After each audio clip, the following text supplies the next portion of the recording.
and I like the way you're doing your marketing, your live stuff on YouTube. And I enjoy your content and the guests that you have on. So I'd like to talk to you personally about maybe being one of your guests and with more specific as to what I do for a living and connect people to huge deals. It's kind of like what you do in a sense, just connecting people. It's good to Love see you to. though. Love to. Yeah. Well, let me just real quick, let me just launch this. Bill Gross, welcome to our live call. Realestateinvestingzoom.com. Realestateinvestingzoom.com. We do this every Tuesday at 3 p.m. I got some regulars like Arthur and Joanne. We got some new people coming every week. We talk about investing issues from brand new investors to experienced brand new people. You need to find some success and systems, procedures to copy. Experienced people, we can work with you and help you be more productive and more successful. I work with real estate professionals, sales professionals, agents, helping you earn more income and more wealth. And I work with experienced investors. I'm a listing agent. I'm not selling any coaching. I'm not selling any system. I list and sell houses every day as an agent. I've listed one this week, put one in escrow, and I just wrote an offer in the hour before we started. So I'm just a working real estate broker building my nationwide team of real estate professionals. And thank you for the kind words, Arthur. And I have a lot of people on our call and try to make it diverse, interview different people. But I also love to have people talk about their programs and their procedures. So if you think it'd be of interest to our group, feel free, anybody, including Arthur, send me maybe a flyer of what you'd like to present, or send me an outline of a couple of things. I've also launched an interview series where I'll do an interview offline, maybe at length for 30 minutes, and then give you a minute or two to pitch it on this call. So something I've just launched and doing the first couple and had some real good success with. So thank you. Welcome to the call, everybody. How you guys doing? Dave Weinman, welcome to the call. I spent all week with one of my good friends, Dave Weinman, in his daughter's wedding in New York. So if I call you Dave Weinman by accident, he's one of my best friends. You're one of my best friends, I guess, now as well. But I've known David for 25 years. I knew his daughter when she was born. So, and I was at her wedding. Okay, so let's do this. I'd like to start with a little content each week just to try to improve our skill. Abraham Lincoln said if you spend 8 hours a day chopping down a forest, you spend at least 2 hours a day sharpening the saw. So I want to share a couple concepts that can help us all sharpen our saw and help me review my saw to make it stronger. And in the weeks past, we talked about goal setting and business planning and lead follow-up. And today I want to talk a little bit about pre-qualifying. And so what does pre-qualifying mean? Anybody have an idea? What does pre-qualifying mean? Okay. Getting your license in the career. Well, pre-qualifying in a sales sense means making sure that the person you're talking to has the ability to buy the service or good you're looking to sell, right? And so one of the challenges that real estate salespeople make, or real estate investors make, is they'll spend time with somebody to discover they can't really buy or sell. And so we want to learn how to, and I think I've developed a skill in my career of really sizing people up pretty quickly using a lot of factors: what they say, what they look like, what they do. I'm going to give you a few tips to think about when you pre-qualify somebody, when you meet with a buyer or seller, what should go through your mind. So one of the things I would say is, number one, spend more time pre-qualifying people than just building a relationship to build the quality of your business. You really want to work with people who have the desire and ability to do business. There's a tendency to spend a lot of time with people, particularly with buyers, people who say they're buyers and can't really buy and aren't going to buy. And in real estate, as a professional, or even as an investor, the only thing you have, and really the only thing you have in life, is your time. And where you spend it is where you're spending your life. So you really want to make sure you're clear on who the person you're talking to is, and are they ready to do something or not. If you talk to people who aren't really going to buy anything ever, that makes it really a hobby, not a business. Nothing wrong with hobbies. Just be clear. I'm having a problem with my camera slipping here. Let's see if I can get it in there. No, it wants to tilt for some reason, huh? I feel like I'm watching the old Batman TV show. Anybody remember Batman? Where you'd see the Riddler's house is always at an angle. I feel like it just keeps sliding off here. Wow. Technical difficulties. I'm going to ask my production staff to help me with this. Oh, I'm the production staff. Okay, there we go.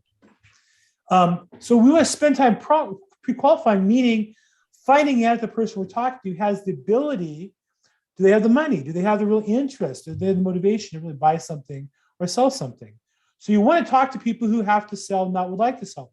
Everybody wants to sell $20 bills for $22. That's not a seller.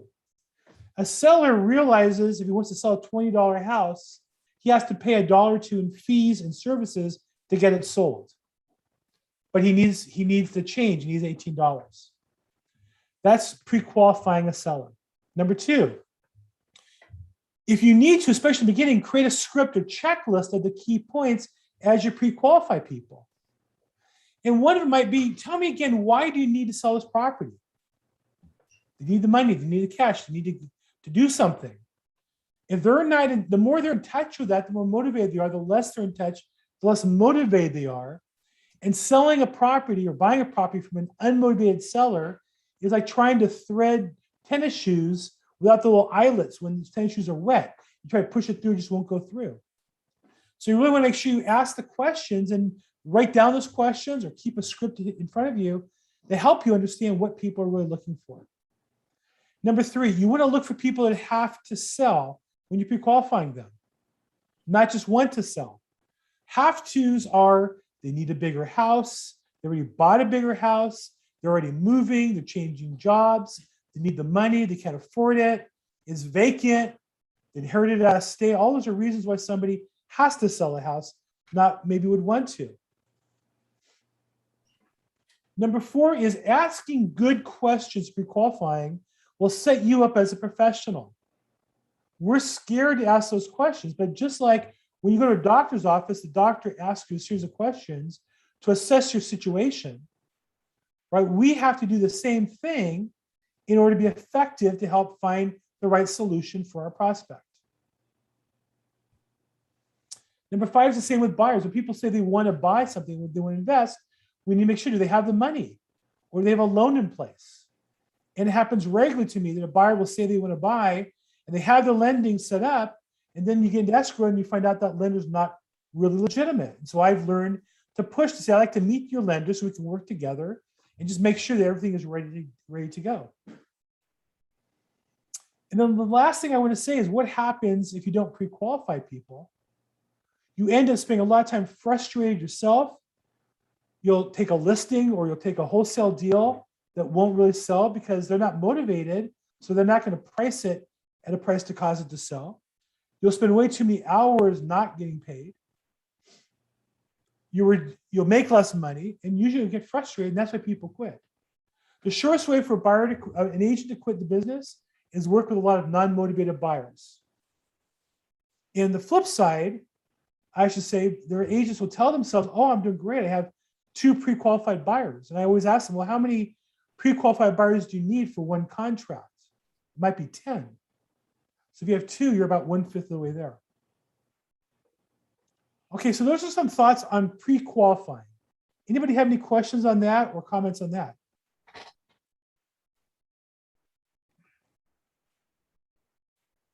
Put in the chat box if you have any questions or comments on pre-qualify. Is it important to pre-qualify? Am I being too difficult when I say we need to pre-qualify? Is that too hardcore?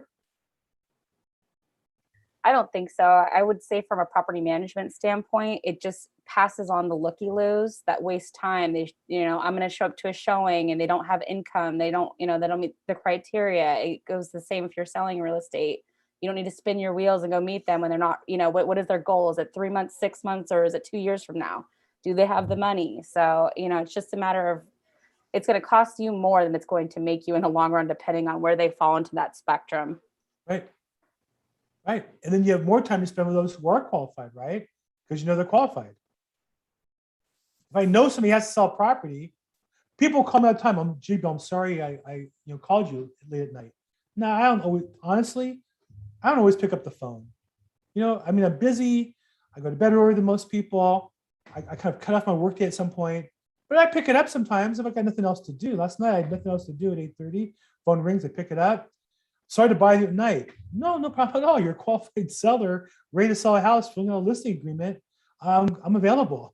I have nothing more important than that because I know they're qualified already. I know they need to sell the property, right? So it allows me to spend time with people who are motivated because I'm not spending time with people who are not motivated. I Hey, do Bill, spend time. if I could just add something to that, just not to Yeah. interrupt your thought, but Yeah. in the world of investments, it's kind of similar, because I call a lot of what we call accredited investors. So these are qualified investors. So that through the questions you ask and so forth. So I know a lot of people that I call, and they appreciate not wasting their time when you just get to the business, what was the purpose of your call, and they respect sometimes that you do that. I've found that to be true with people that are busy, that have been people calling them all the time. They'd much rather you say, hey, look, the purpose for my call, and then you get into it right away. And it's kind of nice just to move past those that are not in the market for what you're doing, because you'll be wasting time, their time and your time, setting up appointments that really aren't necessary. In the end, you're going to just be wasting gas and time if you just would have asked those questions initially to pre-qualify somebody. Now, here's one of the different, thank you, I appreciate that. Though I would say that here's the difference when we deal with real estate investment specifically, is we mistakenly think because they have a lot of money, they're qualified. Well, they are qualified financially, but they may not be qualified emotionally or motivationally. What do I mean by that? Some people have a lot of money in the bank and a lot of money in stocks, but they just can't buy a house they're not living in for whatever reasons. They might live in a nice $5 million house in Brentwood and like everything to be a certain way. And when you're going to buy a multifamily in, I don't know, Culver City, it's not going to be that pretty. There's going to be a lot of loose ends for the most part. And they'll say they want to buy something that cash flows, but they really don't really want it. And also I'll say that my experience with people who are wealthy, they're people who are basically retired. They love driving around looking at real estate. They'll do it all day long. And so that's why when I work with investors, I work with professional investors who are buying and selling regularly, because it's not just that they have money, but that they're looking to buy something. In fact, most professional investors have to buy and sell and buy and sell. That's the nature of being a professional. And so we want to qualify people both in terms of their ability and their motivation. Why is it important to you to find a property today? Maybe they haven't bought one and they're ready to buy their first multifamily property, but why is an important question. And the other part is this, that when you work with first-time investors, they can be a lot of work. Now, I'm a hard worker, but I've had customers I showed property to over 3 and 4 years before they bought a property. If they're a friend or we have a relationship, I don't mind doing that, and they may never buy. But if I don't know you and we can't meet, at least we have a relationship, it's difficult to spend and invest that kind of time in somebody who I don't have that relationship with, if that makes sense. But we have to make our own decisions. But just because you're new doesn't mean you should act desperate. In fact, I'd say the opposite. Because you're new, you should be more careful to work with qualified people so you get a chance to do some business. But good, thank you, Arthur. Other comments or questions regarding pre-qualification? Anybody here besides me ever spent a lot of time with somebody who didn't buy something or didn't sell? You spent months and months and months with them, and then you found out they did business with somebody else right away? I'm sure that's probably something we could all relate to, Bill. But I'll tell you, I was going to comment on something else. It's interesting. I've been also in the mortgage business for many years, and there's something called pre-qualification. Pre-qual somebody. Are they even in the market? What's their income like? What's their debt like? So I did processing for many years. And when it comes to collecting all the documentation for a loan, in the end, it's really just a mathematical equation to figure out their debt to income ratio and base that on the lender. And then you can find a place to place that loan. But I think what's interesting is a lot of times someone that just say maybe they go to an open house and they're looking to buy a home and they still haven't gone through that process of seeing what those numbers look like. I spent a number of years, simplifying that process. I did a little spreadsheet on Excel, and I can really just get to DTI by asking just about a few questions, and I can tell them the range of what they should be looking for. Then the rest is just putting the documents together. But it does save time, and I have had times where, you're chasing down a lead or you're chasing down someone, and you really haven't got to the actual reason why, or even gone through the pre-qual process, and you're really just spinning your wheels, and you're wasting a lot of time. Right? No, 100%. 100%. I think it's good to know those things. The sooner you find out, the sooner you know where you stand. I think it makes a lot of sense. And that's, I was a lender as well. I learned how to pre-qualify people that way too, by the numbers. Angela has her hand raised. Angela, you have a question? No, I was just going to comment, as well as financial pre-qualifications. I think it's important to know their qualifying motivation. Yes. If they're a new buyer, if they're a first-time buyer, and you hit them really hard with, well, you got to get pre-qualified, do this, do that, you're going to maybe scare them because this is their first time into the game. So you're going to have to nurture that a little bit more. But if they're an experienced buyer, you can definitely just, kind of go about business as usual in a 1, 2, 3 factor. Haven't you noticed what? Oh, go ahead. Go ahead, Bill.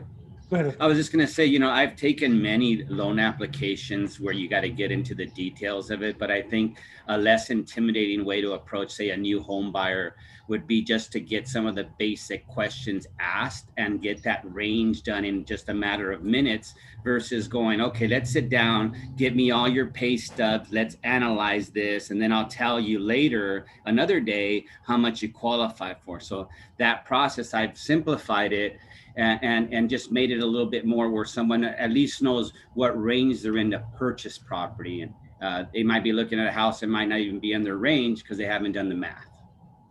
So to Angela's point, I'll share with you an experience I had. When I was a real estate agent with an agency years ago, and I worked more with first-time buyers, I had a process where I would show them samples of all the forms that they have to sign. There was different disclosures, and then the contract, and then a buyer's net sheet. And so I would prepare a sample, and I kind of explain, well, when we write an offer, this is what you're going to have to sign. These are the, however many it was, 8 documents or so that you had to sign.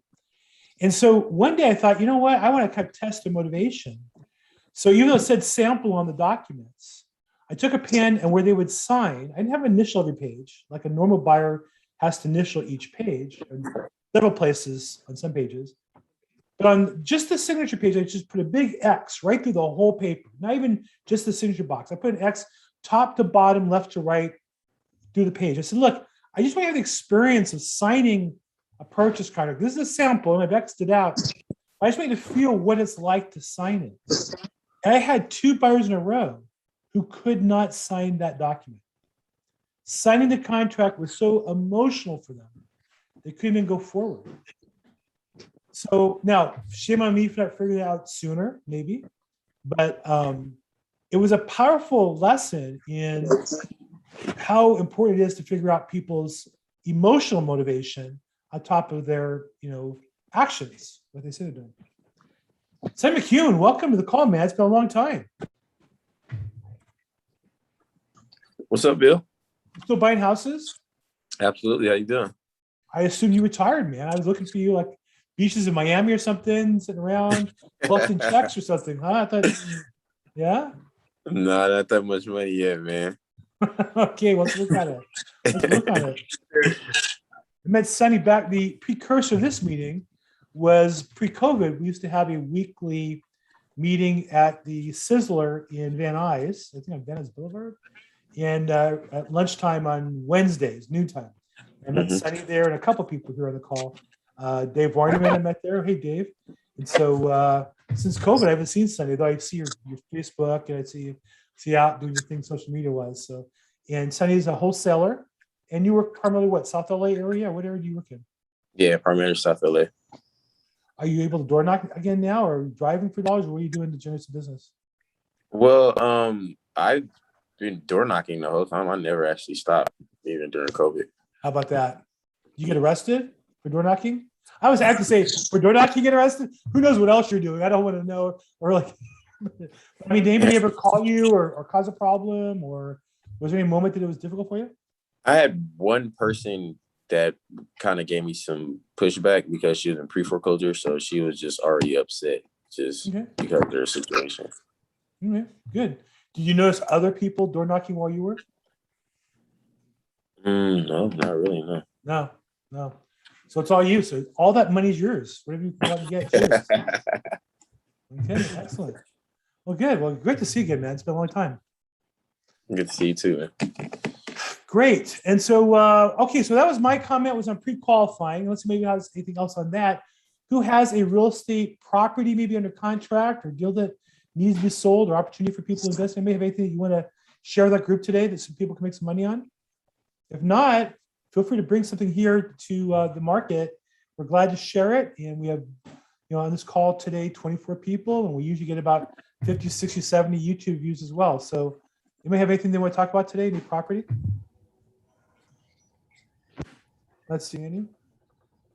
No? I actually have something to talk about, Bill, but it's one of those deals where you got to get paperwork done, an NDA and so forth. But I can give you some bullet points, and if there's anybody on the call, I know because of your platform, I've made some great connections. I see Dave on the call, and enjoyed getting to know Dave. How you doing, Dave? Drive safe.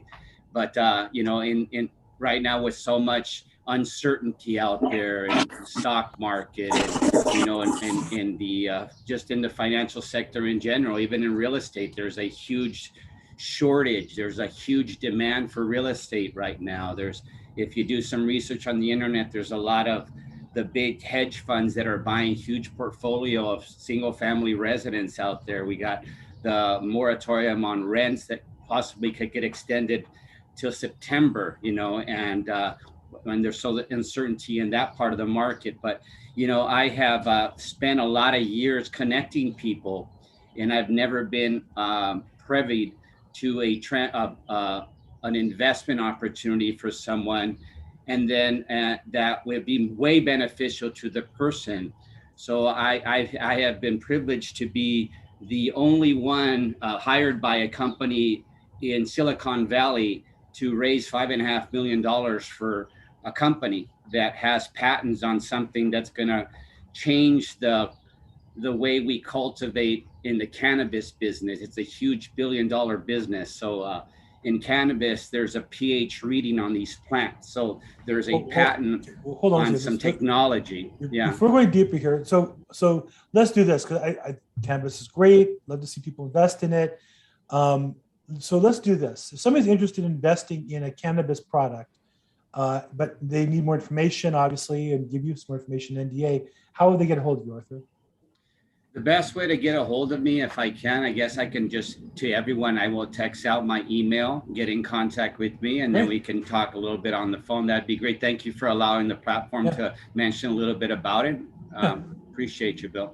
Yeah, we want to keep this to real estate investment opportunities, but I'm glad to promote your business, and cannabis is kind of a related kind of field. So glad to help out. For anybody on the call, if you put your contact information here in the chat box, it gets shared, and then we also share it on our YouTube channel. So feel free to put in your contact info, maybe a line or two about what you do, and we're glad to pass on that information. Okay, great. Let's see. Nicole Romero, I saw you on the call before, and now you disappeared. There you are. You're not roller skating, so it's nice to see you. It's been a while. Yeah, well, I was here last week, but I had to pop off. I'm going through interviewing for a full-time position to assist in real estate, so it's kept me on my toes. Wow. Okay. Well, for somebody who roller skates a lot, keeping you on your toes must be a feat. I did it today. Very nice. Good for you. Okay. Well, love to hear about whatever, when you get set up there, love to hear about what you're doing there. Okay. Come back and make sure I'll know about it. Absolutely. In the meantime, I do what Anders does, and am offering solar solutions and education in the meantime. It is amazing, the solar opportunities. And as a real estate agent, I think that, or as an investor, love to talk to people who are out talking to those people, because people looking to add solar either are looking to try to improve the property house to move out, or are going to be there for a while. But either way, those are people who are going to buy or sell property that we want to get in touch with. So Right. definitely show some love to your solar people. And Nicole's one here. So thanks, Nicole. Thanks for sharing that. Yeah, it adds about 10, they say it adds about 10,000 to the value of the property. And it's also easily transferable where it used to be a little more tricky. You had to get title, cloudy title type of stuff, but it's a lot easier to navigate through. Just sold one recently. It was very easy. And my seller assumed he'd have to pay off the lien, the balance of it being about $23,000. We got the buyer to assume the lease. The lease is factored into your monthly power bill. What happens is you're getting solar credit for the energy coming in and offset the outflow, and the payment comes out of that inbound money. So I want to say it's free, but it's kind of like free. And and the paperwork with it was in this case Solar City, which became Tesla, very simple to do.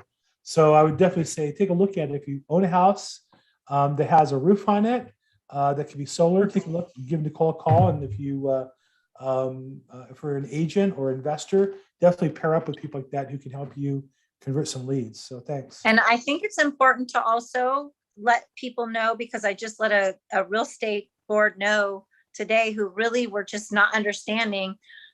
There's programs out there that will help people attain the panels at no cost. So it just tends to be a bill swap. And the only cumbersome part is the actual getting it done. The site assessment, the contractor actually having to go to the city for the plans to be approved. That's the only, really thing that's going to be of nuisance. But other than that, it is a bill swap. So that's important to know. Right. As a real estate agent, you have a house where somebody's gone through the hassle, and you're basically buying a house where you're going to get the balance of it paid off for free, and you'll save a little bit on your power bill. So it should add some value naturally to the property. So It caps the rates. The prior owner has already done the heavy lifting of design and waiting around while the guys are paying on their roof in the morning and that kind of stuff. So yeah, definitely very good. And it's insured for the 25 years, just so you guys know. Right. So it's good. Your capped rates, and you get insured, that you don't have to deal with it. Very good. Nicole, very nice. Well, look, if you have a flyer or a marketing piece you want to add on about solar, send to me for the call. We'll share it with everybody, okay? I will. Absolutely. Thanks, Bill. Of course. Hey, one question I want to ask you guys. Oh, go ahead. Well, I was kind of a little late to the party, but I have a relatively new, a new announcement with regard to a little change in our business model. Yeah. That I could share if you don't mind. So some of you know me, some of you don't. We develop undervalued properties in Southern California, single and multifamily primarily, generate between 20 and 30% annualized returns. And forgive me for looking straight rather than right at the phone, but I should probably look straight.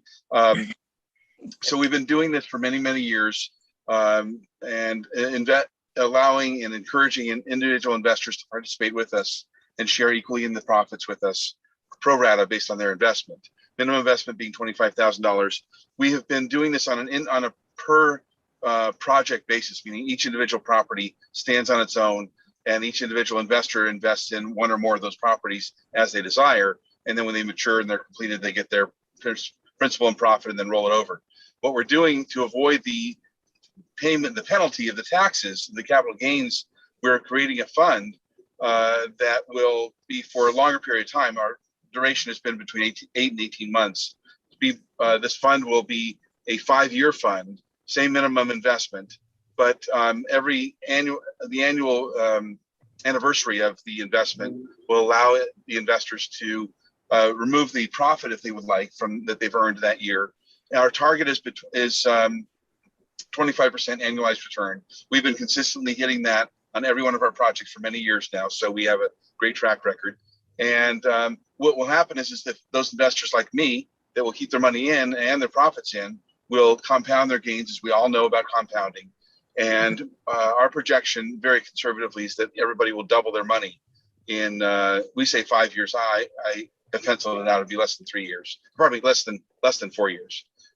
So anyway, a little bit of different model, a little bit longer commitment. We still do debt contracts where we pay right now 12% interest on a 6 to 12 month debt contract if anybody wants to invest and have a predictable return with us. 6 to 12 months is the time frame on that one. Bill, thank you so much for letting me share that with everybody. Sure. And remind me, what's the minimum investment to get started with your company? $25,000. Okay. And that's going to stay there now 5 years, so you can take out the profits along the way if you choose to. You might miss out on compounding. So that's a good way to get started in some very sophisticated investments with a fairly small minimum investment. Many of the similar programs I've seen have minimums of 2, 3, 4, 5 times that. So great opportunity if you have some extra money and want to invest and get involved in some development projects. Well, thank you for sharing that. Thank you, Bill. I wanted to ask a question to people on the call today to see if anybody's heard much about, there's been a lot of discussion in the news about the eviction moratorium and whether or not and how it's going to be extended by city and state and county. But one thing I've not heard about that I think is even more impactful is the Prop 187 that passed that has to do with the, I don't want to say moratorium, but the new requirement. Oh, I'm sorry, Justin, just give me 1 second. Let me cover this. I'll come back to you. That covers the process for trustee sales. And I think this has a chance to have a much bigger impact on our real estate inventory than people. I don't see anybody talking about it, and I think it's bigger than the moratorium on evictions. In that, in California, we have 2 systems to foreclose. Rarely, you can go to court and the judge will force the sale of a property. That's called a judicial foreclosure. Commonly done in commercial industrial properties, big projects. But normally it's done where you have a lawsuit, you win, they can't pay, and then you say to the court, hey, let's sell their house and force them to use the equity to pay me the money they owe me. And there's some restrictions on that. You have what's called a homestead. You have an amount that you're able to hold on to.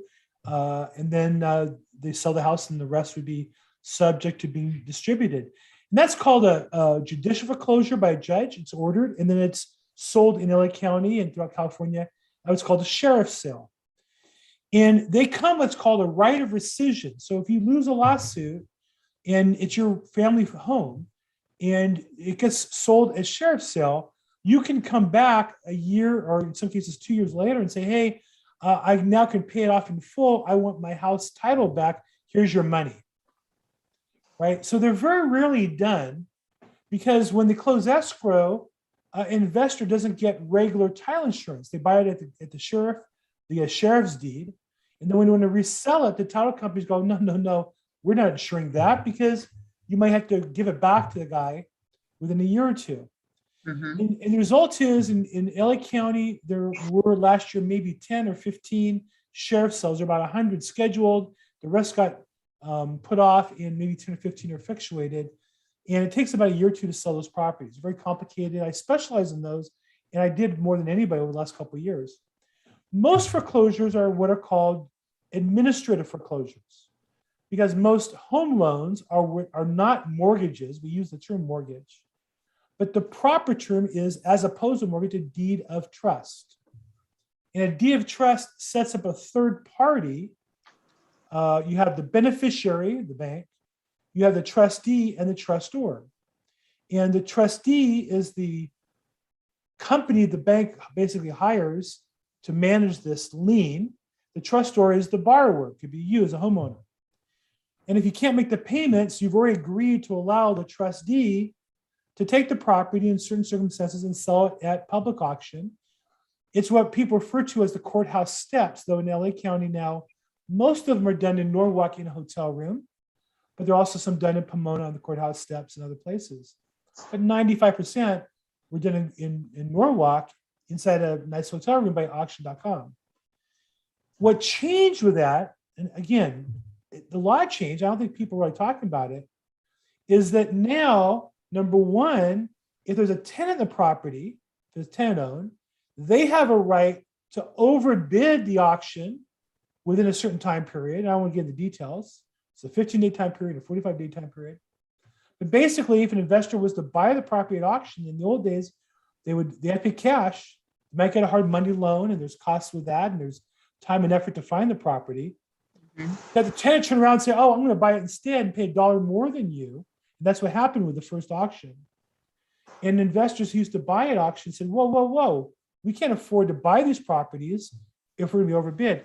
And the second thing that changed was if there's not a tenant in the property, non-profit organizations can similarly overbid and buy the property for the purpose of keeping local people in the residences in the area. You say, well, how bad can that be? Well, but anybody can be a nonprofit with government approval. And so what happens is now you can imagine that I could create a nonprofit, pay Bill a salary that's ridiculous, so we'll never have a profit, but it's a nonprofit, and bid on these properties. And so what happens is investors who would otherwise buy on them won't bid as much, excuse me. And then what happens if a lender knows they're not going to get as much, they're less likely to bring the property to trustee sale to sell in the first place. And so we're going to have, in addition to the properties with tenants who are squatters or tenants with bogus stories why they're not paying rent, we call these zombie properties, we're going to have now, in addition, properties that are going into foreclosure. But the lenders will say, well, I don't want to sell it because it's my loans for, I'm owed $400,000, but all I'm going to get is $200,000 for it. Why would I sell it for that? I'll hold on to it. Maybe the guy will turn things around. Who knows what? And I think chaos is kind of starting to enter the system on these certain properties. So my first question is, has anybody else heard about this? And second, there was a famous case where I think it was Wedgwood, a large regional fix and flip investor, bought a property, and a nonprofit came in and overbid by $1, and they wasted all the time and work. And they said, well, we're not going to buy anymore until we figure this out. When I call my title reps, they don't know anything about it. They don't have a product to issue. And lenders will say, well, yeah, as long as there's title insurance, we'll lend on it. But of course, they don't really know what they're talking about because there's no title insurance. My question is, has anybody besides me heard about this? Yes. And what have you heard? Yes. Well, I heard when it passed, and I also brought it lightly and vaguely to this meeting, but it was just starting to hit. And all I was really, what the first part that was alarming to me was just tying up someone's investment money for the 45 days alone initially. Other than that, there were all these nuances. Yes. So I've been exposed to it, and that's what I've known. Mm-hmm. Yeah, and so now you have another source of business that used to be good properties that had squatters, and then investors could buy them and evict them, or homeowners could evict them and then sell the property. And those are now not being done. Those are becoming zombie properties. Now you have these foreclosures that used to be sold at auction that lenders are saying, well, what do we do with this now? We have no idea. Politically, the last thing any lender wants to do is foreclose and be involved in any long drawn out discussion on the subject. And so again, just another little slice of property inventory that's not going to hit the market. As investors, this has traditionally been a very good source of business that has just gone away. So I'm not sure what that does in the long run. Does that mean the rest of properties are going to go up in value because there's less inventory? Maybe. I don't know. Well, I guess we'll see. Yeah, Anybody a else lot have of it. any- Yeah, a lot. Yeah, I have some input on that. I mean, a lot of it means that, a lot of properties are basically going to go to REO and through the REO process instead of the typical foreclosure process of the steps. And this affects a lot of things. I think it was terribly written, my personal opinion. But if you own a second trust deed, typically what would happen is if the first was in foreclosure, you would get an overbid. Now, there is no overbid, right? So I think it's also going to affect the lending market because who's going, it changes the rules on how a lender in a junior position is made whole. They also didn't. One of my good friends actually has one of the largest trustee companies on the West Coast, and he said they didn't really provide a lot of guidance on how to implement this. There aren't a whole lot of strict rules, so there's going to be kind of a wild west for a while until people figure it out. But the Wedgwoods of the world are they're the only ones that, if they do want to do this, they could probably keep money afloat for a while. But I think it's going to really cut out the competition of the little guys, because who wants their money tied up just to lose it to a overbidder? Yeah, and if you have ever been to auctions, about half of it are big players, half are mom and pops. So about half of the buyers at foreclosure now, really can't get financing or probably not going to participate at all that's going to do is drop the price for properties that go to bank owned or REO status. They'll be worth less than people would buy them, I would think. And because how do you get a hold of it? How do you get your hands on the property with this kind of free option by a nonprofit or a tenant that you don't know is going to happen or not? And also think about the liability, because if the bank isn't made whole at the auction, they still hold title to the property throughout that period. So there's additional liability because of that property. And I think they have something like a $2,000 per day fine that they can be fined. It's really a poorly written law. Yeah. So again, I'm not sure what the long-term effect of that is in the short run. It certainly is chaotic and one less opportunity to buy property in Los Angeles for potential home buyers and whatever that leads. And if you find anything else about this, I'm all ears because I think that at some point, what's going to have to happen is somebody's going to create a nonprofit.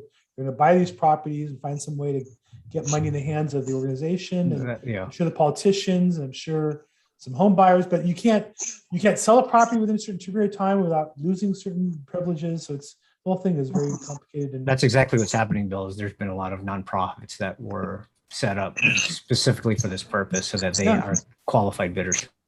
Yeah, but they're not getting the opportunity because the lenders aren't stupid. They're not going to just give money to these nonprofits.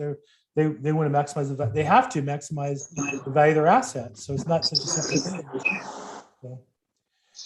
Okay, Justin, you had your hand up. I missed you earlier. How can I help you, or what? You have something to add on that subject or different subject? I was going to ask about. Dave was talking about the $25,000 minimum. Is there any options or possibilities for anything less that anyone knows about? Well, I can speak to real estate investment below $25,000 or $10,000 or $5,000 even. You might consider a real estate investment trust, an REIT or REIT. A REIT is just a way that people can, investors can have money pooled, and it's like a stock or it's really like a mutual fund. My brother-in-law actually runs one of the largest, an industrial REIT, where and usually these REITs have specific products that they buy. So his buys industrial property, I think in only Southern California, where they do a fix and hold. They buy property, add value, and then I think refinance it or something. And they make a profit, and the profit comes back to the investors in the form of a return, dividends and such. So if you just Google search REIT or real estate investment trusts, there's every product. There's some that do single family home rentals, there's some that do shopping centers, some that do triple nets, some that do commercial, industrial, or retail, whatever product you like. There's a REIT product that and I think you can also get the financial statements and take a look at it. That's one way. Anybody else have another suggestion? You also might consider, if you have some sort of a retirement account, self-directed IRA, that you are again not using now, right? We're going to wait until we retire. In theory, that is money that a lot of our investors use to invest with us. So not just with us, of course, there are other options out there for you, but you might want to think about that if that's something that might be available to you.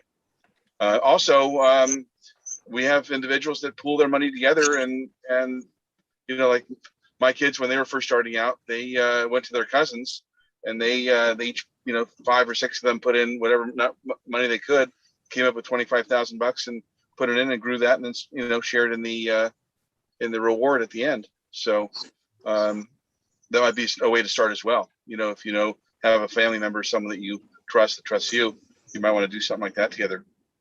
Okay. Thanks. For us, it has to be in one person's name, but that's all. Yeah. Okay. Any suggestions on what kind of REITs would be good for this market? Well, I think you have to.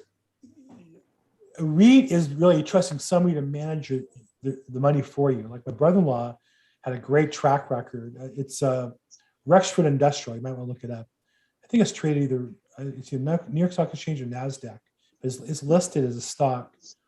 And he had a great track record before. He had partnered with a big investor in LA who had sold his interest to GE Capital. and took some of that money and raised some more and started buying and developing these industrial properties that had done really well. So I'm not really one to promote, but I'm just saying you might want to look at Rexford Industrial is a REIT that's NASDAQ traded, so you can open an account at Vanguard with $500 or $1,000 and buy shares of stock, in a REIT like that. They've done really well. I like industrial because I think they tend to buy in the metro LA area. And while there's a lot of real estate problems, I think in the residential area and challenges that some people work their way through, I think there's going to be more and more need for industrial property as the population gets more dense at some point, and there's more need for logistics and cold warehouses and things like that. So I know they have a really good track record. I think that's really important. You talk about you're really giving some money to a manager and hoping they do a good job for you when you buy a mutual fund or a REIT. Okay, how do you spell that? Rexford, like the street, REXFORD, Rexford Industrial. Okay, thanks. I'm not recommending a stock. I'm just saying, look at that one and research the kind of concept. And then there are similar REITs by major investment firms, BlackRock and Goldman Sachs and other investment companies that buy single family homes and rent them out, or they buy multifamily properties and rent them out. There's a case in the news about you heard this panic that Wall Street was buying up single family homes. Well, it wasn't quite true. Wall Street by development that was built for Wall Street investors. Those single family homes kind of designed to be rentals. And so there was a different design of that development that made it make sense to be sold in a block rather than individual houses. But you'll see if you just search REIT REITs, real estate REITs, there's a whole variety of different ones, shopping centers, retail, industrial, office building, and they all have a case for why they're a good investment. But again, you want to see one that has a good track record over time. They tend to be more dividend and cash flow than profits on fixing and flipping. They tend not to buy property and all the profit is they fix it up and resell it, that kind of capital gains. They tend to be more about buying a property, repositioning it, and getting a good cash flow monthly, and that becomes dividends to the shareholders. Okay, no, thank you. Sure, Justin, glad to help. Any other questions on, we talk about pre-qualifying, we talk about Prop 187, about REITs, cash flow, small investments. Anybody have any other questions? I actually do have a question. Sure. So how predictive is past performance of a REIT of future performance? Because I guess in traditional stock investing, that's considered not a particularly good predictor. Is the same true in the case of REITs? REIT is just, I think, another way to think of a mutual fund of real estate investment. And so when somebody talks about past performance, is the same manager? And what's their makeup been like? I would say that past performance is an indicator of future performance of any business. It's not an indicator. It's not the sole indicator. It's not going to explain it exactly. It's not going to. The term mathematically is correlation. Something can correlate towards something. It doesn't mean it's exactly the same. So, the higher the temperature goes, the more comfortable you are. It doesn't mean that well, anyhow. So it correlates. Obviously, a good manager will have better results over time than an average manager. That doesn't mean if he's buying bad property, if you bought a bunch of retail property, a year and a half ago, you might have gotten some real problems as a result of COVID. And it doesn't matter how good a manager you were. Yet there were some great managers who repositioned assets, figured it out, and still either made some money or made a lot of money as a result. So I would say past performance is an important indicator to look at. I wouldn't say it's the only one. I would say the strength of management, what's their philosophy, what are they doing, would be an important factor to look at as well. But also keep in mind, it's Eric, right? Mihail, yeah. Mihail. Keep in mind that some of these REITs, they've bought these properties and they're not buying more. Like there's REITs, they're made up of 10 or 20 high-rise office buildings in Manhattan. And they have 20-year leases or 10-year leases, and they're getting flows of income, or they're certain businesses are fairly stable and they're getting a flow of income. And there's all kinds of REITs. There's oil well REITs and there's farmland and REITs. But my point is But some of these are very stable. There's the REITs that own, let's say, leased property, like in Irvine, Huntington Beach, you have houses built on leased land. And in some cases, those lease income flow through to a REIT. Well, if you happen to have leased land and you have $1 million houses on it, odds are you're going to continue to get a nice rate of return for a long period of time. So you have to look, how diversified are they? What kind of product are they in? How diversified are they in terms of product, geography, and length of time that they've had it under the books. Cool, thanks. That said, I'm not a REIT investor myself. It's just not my style. I think also you have to, as an investor, you want to play to your advantages. So for me, I'm a real estate broker. I find deals as a broker that are good investments. So I can find them before an investor and invest in them. And then some investments I make also make me a commission. So I just made an investment the other day for about $15,000, not a lot of money, but it's going to generate for me also a commission. So I would get also for about another $15,000. So on one hand, you could calculate my commission as part of the return, or you could say, I'm getting a fair return, plus it's helping me make a sale. I look for those kind of deals personally. That's why I got into real estate. And I would say to all investors, you should be looking for deals. And then in deals that you can't make, you might find other people you wholesale them to and make some money doing that. And the wholesaling can pay for your marketing or pay for your overhead or help you find the deals that you're looking for to invest yourself. Okay, we've got a few more minutes, just a couple minutes left. Hey, Wesley Harris, nice to see you. Well, it's nice to be here. I was just about to interrupt and ask if I could talk about what I do.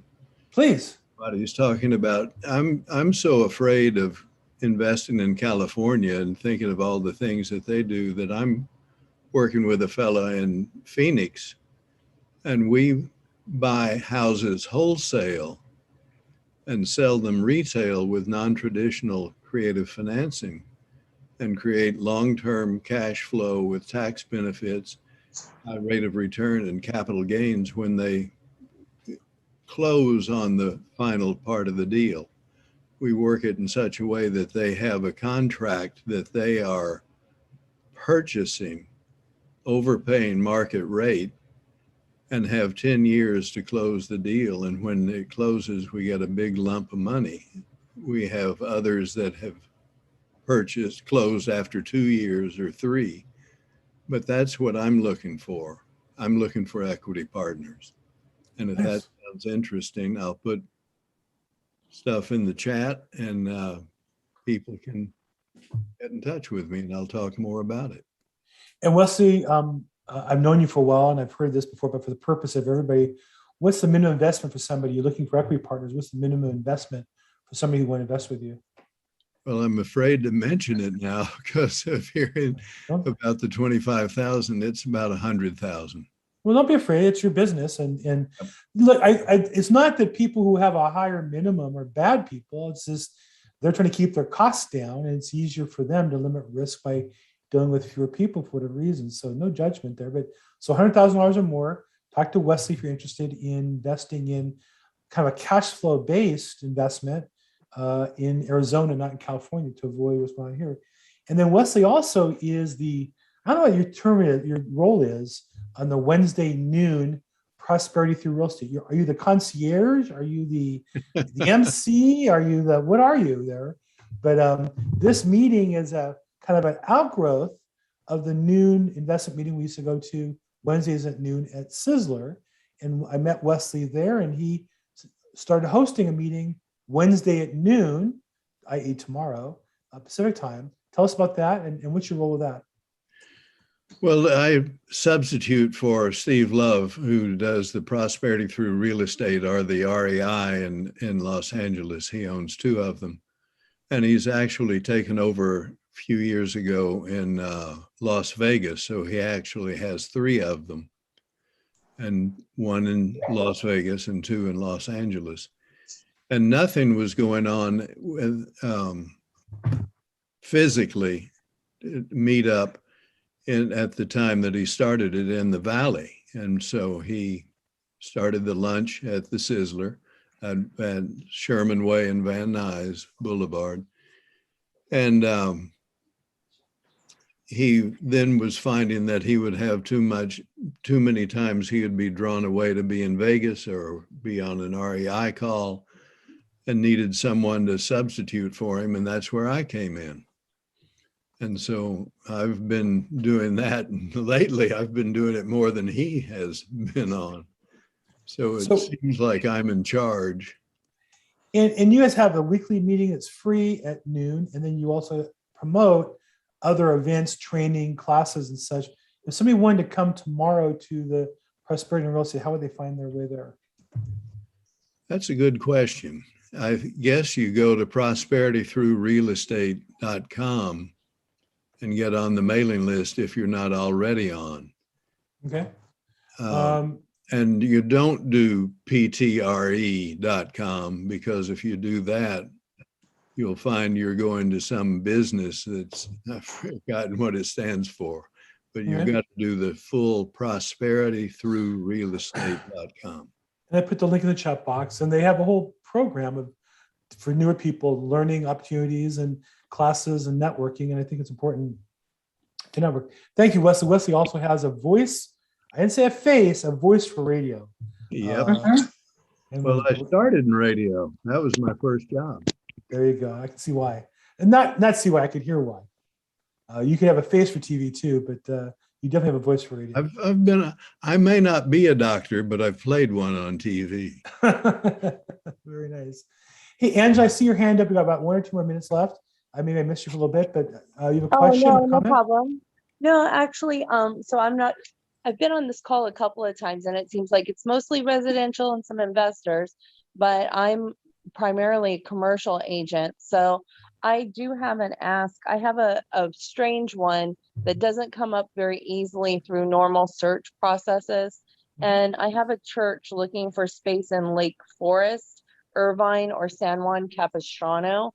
They have up to $5,000 for a sublease for Sunday afternoon or and a Monday evening rehearsal. So if anybody is, usually these things happen just by a church member knowing that they have space that they can lease, or they see a building that could work, that has that could get a certificate of occupancy for a church, then I would appreciate it. I'll put my name and number in the chat. I'm San Diego based, but my primary office is in San Clemente, and I work nationally with exchangers and investors.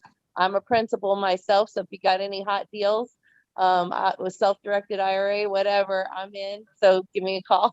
Thank you. Great, Angela. Thank you. Please put your info. I know I'm not on the thing either, but I'm in a space that it's not convenient, and the person behind me says, "Don't let me on camera." So sorry about that. That's okay. Well, we'll just have to imagine what you look like. Are you able to type your info in the chat box? You want me to put it in for you, or what? Yeah, I'll put it in the chat right now. Thanks. Great, thanks. Thank you. Okay, good. So look, we're at the witching hour here. We got to jump off. 4 o'clock is coming up. So I want to thank you guys all for being on the call today. This is realestateinvestingzoom.com. If you have particular properties, needs, or wants, feel free to get me ahead of time. I'm glad to present them. And we'd like to have brand new investors as well as experienced. I do a call every Thursday at 4 o'clock, probateweekly.com. It's focused on probate real estate. Love to have you there. Wesley is the leader at prosperitythroughrealestate.com. That's a Wednesday noon Pacific. That's a whole group. They have a Wednesday call, they have weeknight calls, they have weekend programs. So feel free to join us there as well. You're seeing this on YouTube. If you could like it, love it. If you have a comment, put in the comment section. If you like the channel, subscribe. You get notified. YouTube is becoming an important part. We have some great vendors that are bringing us some new features to help make this call more valuable, hopefully, to you in the future. So I'm Bill Gross, the LAProbateExpert.com. Thanks so much to all who participated, Melissa and Wesley and Alice, Nicole, Dave, Mahal, everybody who participated. Thank you so much. We'll see you guys soon. Bye. Thanks, Bill. Take care. Thank Bye-bye. you. Thank you. Bye, all. Thank you, Thanks, everybody. Bill.